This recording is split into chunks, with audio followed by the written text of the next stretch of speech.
আসসালামু আলাইকুম। তো আমি সেলিম। তো আজকে আমরা আলোচনা করব রসায়ন চতুর্থ অধ্যায় নিয়ে। তো এই অধ্যায়ে যতগুলো ইনফরমেশন রয়েছে সব আমি এই ভিডিওতে শেয়ার করব, আর এই আমার বেসিকটা স্ট্রং হবে।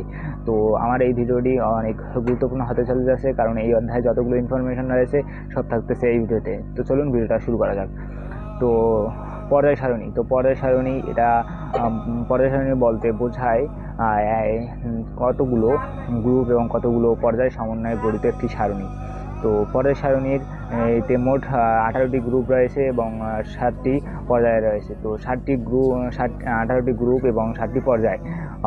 এই 18টি গ্রুপের ভিন্ন ভিন্ন ধর্ম রয়েছে, রাসায়নিক ধর্ম, ভৌত ধর্ম ইত্যাদি রয়েছে। আর এই যে গ্রুপ 1 থেকে 18 পর্যন্ত বিস্তৃত যে সারিগুলো রয়েছে সেগুলোকে পর্যায় বলে। তো যখন এই কোনো পর্যায়ে বাম দিক থেকে ডান দিকে যাওয়া যায় তখন তাদের রাসায়নিক ধর্ম ক্রমান্বয়ে পরিবর্তিত হতে থাকে। তো এই পর্যায় সারণীর কিছু বিজ্ঞানীর আবেদন রয়েছে। ল্যাব অসিয়ে তিনি কতগুলো মৌলকে ধাতু ও অধাতু এই দুই ভাগে ভাগ করেন। তো তার এই ভাগ করা দেখেই তখন থেকেই বিজ্ঞানীগুলো চিন্তাধারা শুরু করে যে তারা মৌলগুলোকে ভিন্ন ভিন্ন ভাগে ভাগ করবে। তো তারপরে ডেবোরাইনের ক্রিয়া সূত্র তিনি প্রদান করেন। তিনি বলেন যে আমরা যদি পারমাণবিক ভর অনুযায়ী মৌলগুলোকে পর্যায়ক্রমিকভাবে সাজাই তাহলে আমরা যদি তিনটি মৌল নেই, তিনটি মৌলকে তার পারমাণবিক ভর অনুযায়ী পর্যায়ক্রমিকভাবে সাজাই, তাহলে প্রথম ও তৃতীয় মৌলের যোগফলের অর্ধেক দ্বিতীয় মৌলের কাছাকাছি বা দ্বিতীয় মৌলের সমান। তো এটাই হচ্ছে ডেবোরাইনের ক্রিয়া সূত্র। তারপরে আসে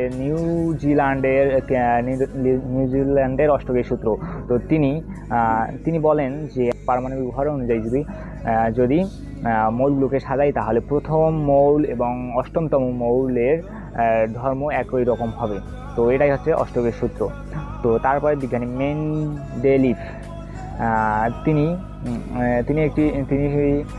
কি করেন, তিনি একটি নতুন চিন্তা ভাবনার উদ্ভাবন করেন। তারপর বিজ্ঞানী মোসলে তিনি চিন্তাধারা করেন যে পারমাণবিক ভর বাদে পারমাণবিক সংখ্যা অনুযায়ী পর্যায় সারণীকে সাজার চিন্তাধারা করেন। তো তারপর থেকেই পর্যায় সারণী পারমাণবিক সংখ্যা অনুযায়ী পর্যায়ক্রমিকভাবে ছোট থেকে বড় সাজানো হয়েছে। তো তারপরে এবার আমরা আসি পর্যায় সারণীর বৈশিষ্ট্য। পর্যায় সারণীতে আমরা আগেই জেনেছি যে 7টা পর্যায় এবং 18টি গ্রুপ রয়েছে। তো এই 18টি গ্রুপ 18 রকম ধর্ম প্রদর্শন করে। যেমন পর্যায় সারণীর 1 নং গ্রুপের মৌলগুলো তারা কি ধর্ম প্রদর্শন করে? ক্ষার ধাতু ধর্ম প্রদর্শন করে। অর্থাৎ 1 নং গ্রুপের যতগুলো মৌল রয়েছে সবগুলো একই রকম ধর্ম প্রদর্শন করে। অর্থাৎ 1 নং গ্রুপের মৌলগুলো ক্ষার ধাতুর মতো আচরণ করে বা এরা ক্ষার ধাতু। আবার দ্বিতীয় মৌলকে আমরা লক্ষ্য করলে সেখান থেকে আমরা দেখতে পাবো যে এখানে যতগুলো 2 নং গ্রুপের মৌলগুলো রয়েছে সবগুলো হচ্ছে মৃৎ ক্ষার ধাতু। তো তারপরে আমরা হ্যালোজেন গ্রুপ রয়েছে 18 নং এবং 18 নম্বর গ্রুপের মৌলগুলো হচ্ছে নিষ্ক্রিয় গ্যাস। তো এরকম যে পর্যায় সারণীতে 18টি গ্রুপ রয়েছে, 18 রকম বা ভিন্ন ভিন্ন রকম তাদের ধর্ম, রাসায়নিক ধর্ম এবং ভৌত ধর্মে বিভক্ত। তো তারপর এবার আমরা আসি যে পর্যায় সারণীর কিছু ব্যতিক্রম। তো পর্যায় সারণীর কিছু ব্যতিক্রম নিয়ে আলোচনা করতে গেলে আমাদের সামনে চলে আসে হাইড্রোজেন একটি অধাতু, কিন্তু হাইড্রোজেনকে পর্যায় সারণীতে গ্রুপ 1 নংয়ে স্থান দেওয়া হয়েছে। এর কারণ হচ্ছে যে হাইড্রোজেনের বাইরের প্রধান শক্তি স্তরে একটি ইলেকট্রন রয়েছে এবং মৃৎ ক্ষার ধাতুগুলোরও বাইরের শক্তি স্তরে একটি ইলেকট্রন রয়েছে, যার কারণে একে 1 নং গ্রুপে স্থান দেওয়া হয়েছে। কিন্তু আবার আমরা হ্যালোজেন গ্রুপের সাথে দেখলে হ্যালোজেন গ্রুপ যেমন একটি ইলেকট্রন গ্রহণ করতে পারে, তেমনই এই হাইড্রোজেনও একটি ইলেকট্রন গ্রহণ করতে পারে। কিন্তু বেশিরভাগই ধর্ম হাইড্রোজেনের সাথে মিলে যাওয়ার কারণে এটা হচ্ছে গ্রুপ 1 নং গ্রুপ, মানে মৃৎ ক্ষার ধাতুর সাথে স্থান দেওয়া হয়েছে। তো এই ক্ষার ধাতু এটা পর্যায় সারণীর 1 নং গ্রুপের মৌলগুলোকে ক্ষার ধাতু বলা হয়। তো তারপরে এবার আমরা আসি হিলিয়াম। তো হিলিয়াম একটি নিষ্ক্রিয় গ্যাস। হিলিয়ামের ইলেকট্রন বিন্যাস অনুযায়ী এর অবস্থান হওয়ার কথা 2 নং গ্রুপে, কিন্তু তা না হয়ে এর অবস্থান হয় 18 নং গ্রুপে। তাই এর কারণ হচ্ছে একটাই, এই হিলিয়াম তার ধর্ম প্রদর্শন করে নিষ্ক্রিয় গ্যাসগুলোর মতো, অর্থাৎ সে কোনো বন্ধন গঠনে অংশগ্রহণ করে না। তো এই হিলিয়াম ব্যতিক্রমের কারণ হচ্ছে তার ধর্ম তার ধর্ম হচ্ছে নিষ্ক্রিয় গ্যাসগুলোর মতো, তাই একে 18 নং গ্রুপে স্থান দেওয়া হয়েছে। তো তারপরে এবার আমরা আসি যে ধাতু, অধাতু, পরমাণুর আকার, পারমাণবিক ব্যাসার্ধ ইত্যাদি, এগুলো নিয়ে আমরা এবার আলোচনা করব। তো এগুলো নিয়ে আলোচনা করার আগে আমাদের কিছু জানা প্রয়োজন। যেমন আমাদের পর্যায় সারণী যতগুলো মৌল রয়েছে, গ্রুপগুলো, পর্যায়গুলো সবগুলো মুখস্থ করার দরকার নেই, কিন্তু হাইড্রোজেন থেকে জিঙ্ক পর্যন্ত যতগুলো মৌল রয়েছে সবগুলো আমাদের মুখস্থ বা অন্তস্থ থাকা উচিত, কারণ এগুলো ছাড়া রসায়নে ভালো কিছু করা সম্ভব নয়। আবার আমরা এই ইলেকট্রন বিন্যাস, এখানে আছে ইলেকট্রন, পর্যায় সারণীর মূল ভিত্তি আছে ইলেকট্রন বিন্যাস, কারণ ইলেকট্রন বিন্যাসের মাধ্যমে জানা যায় কোনো মৌলের অবস্থান, কোনো মৌলের গ্রুপ সংখ্যা, গ্রুপ নাম্বার, পর্যায় নাম্বার ইত্যাদি জানা যায়। তাই পর্যায় সারণীর মূল ভিত্তি আছে ইলেকট্রন বিন্যাস। তো তারপর আসি এই পর্যায় সারণী, আধুনিক পর্যায় সারণী এটা পূর্ণতাপ্রাপ্ত হয় 2016 সালে। তো 2016 সালে পর্যায় সারণীতে 118টি মৌল সম্পূর্ণরূপে হয়। তাছাড়া আমরা দেখতে পাই যে পর্যায় সারণীর নিচে ল্যাথানাইড ও অ্যাক্টিনাইড মৌলগুলোকে দেখানো হয়। পর্যায় সারণীর সৌন্দর্য নষ্ট না করার কারণ যাতে না হয়, সৌন্দর্য নষ্ট না হয় তার জন্য এই আলাদাভাবে ল্যাথানাইড এবং অ্যাক্টিনাইড সারি এর মৌলগুলোকে পর্যায় সারণীর নিচে দেখানো হয়। তো তারপরে এবার আমরা যে বিষয়টা নিয়ে আসবো সেটা হচ্ছে ধাতব ধর্ম। তো এক বা একাধিক ইলেকট্রন ত্যাগ করে ধনাত্মক আয়নে পরিণত হয় যে মৌলটি, সেটাকে আমরা ধাতু বলবো।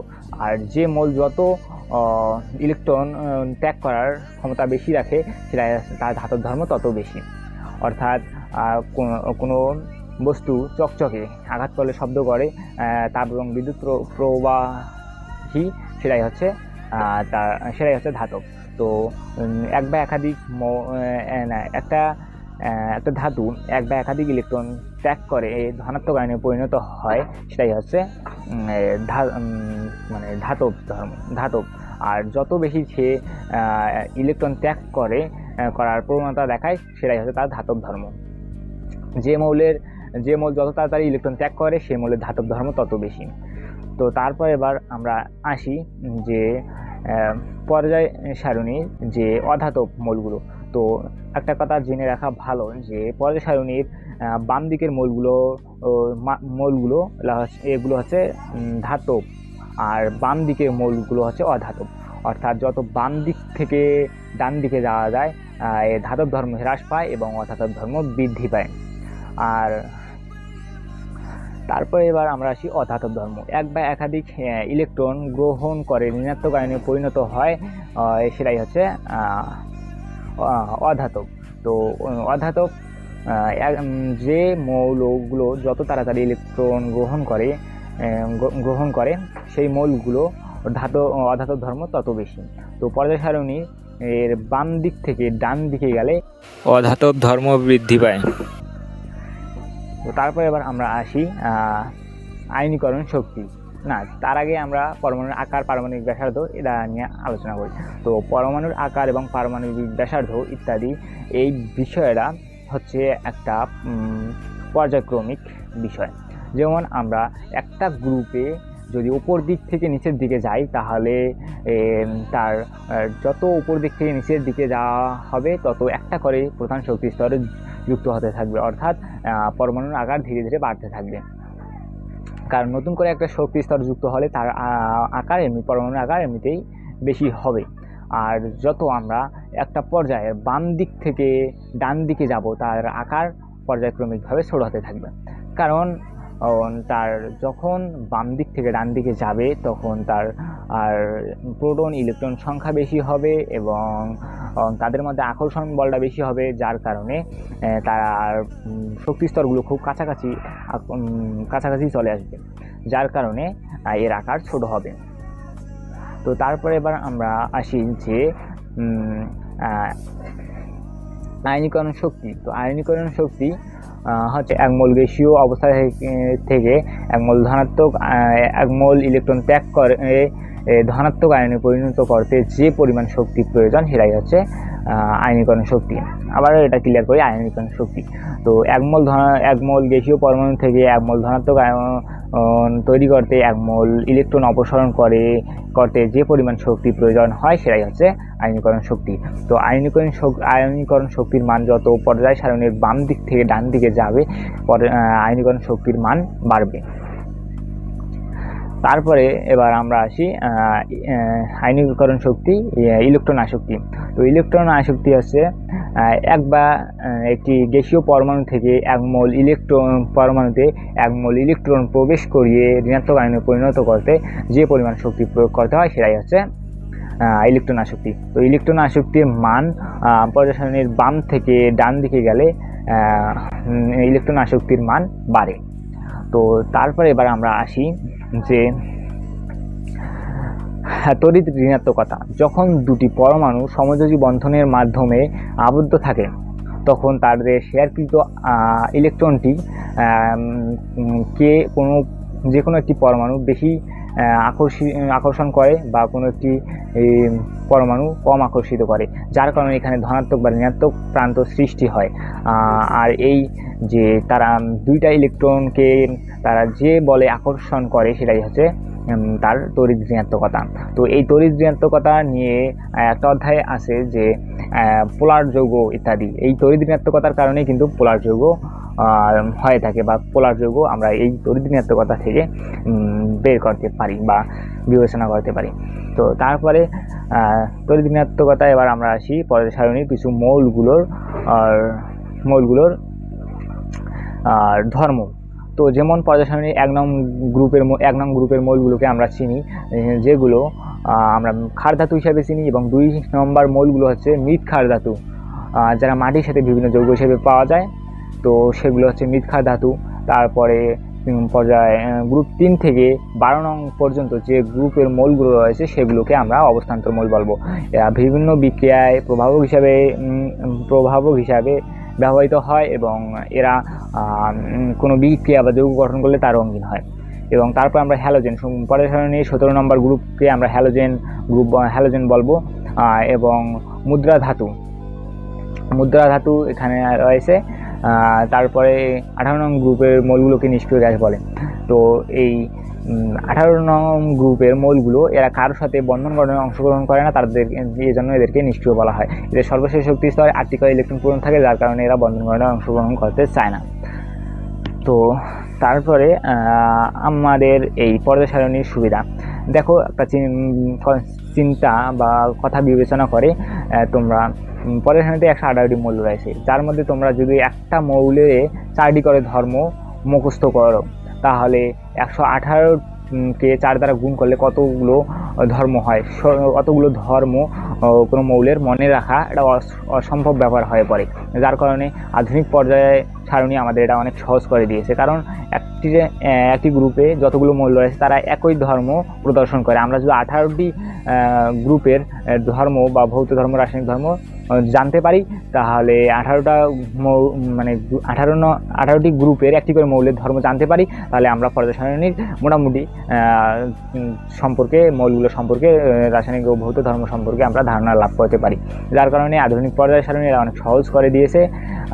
তো এই আধুনিক পর্যায় সারণী 2016 সালে কিন্তু পূর্ণতা পেয়েছে, কিন্তু তার আগে কতগুলো ঘর ফাঁকা ছিল, যেগুলো 2016 সাল পর্যন্ত এসে আবিষ্কৃত হয়েছে। তো আজকে এ পর্যন্তই, দেখা হচ্ছে অন্য কোনো ভিডিওতে। খোদা হাফেজ।